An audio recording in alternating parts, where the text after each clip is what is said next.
নাহমাদুহু ওয়া নুসাল্লি আলা রাসূলিহিল কারীম আম্মা বা'দ। সম্মানিত হাজিরিন, আল্লাহ তাআলা পবিত্র কোরআনে সূরাতুল আসর নামে একটি সূরা নাজিল করেছেন।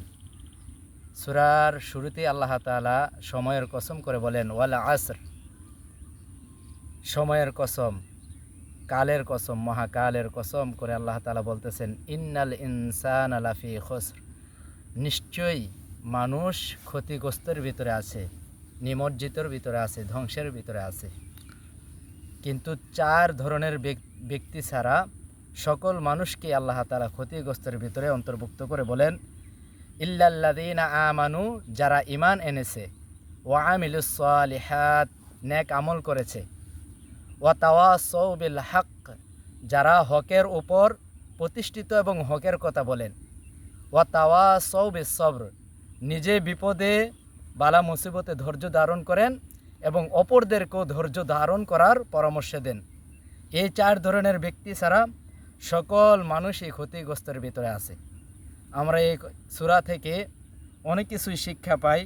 উলামায়ে কেরাম, ফুকাহে কেরাম মন্তব্য করেছেন যে আল্লাহ তাআলার এই পবিত্র কোরআনের সূরাতুল আসরের কেন্দ্র করে যদি মানুষের জীবনে বাস্তবায়ন করে, আমল করে, ওই ব্যক্তি দুনিয়াতে এ সূরা আসরে তার জন্য যথেষ্ট হবে, ওই ব্যক্তির জন্য।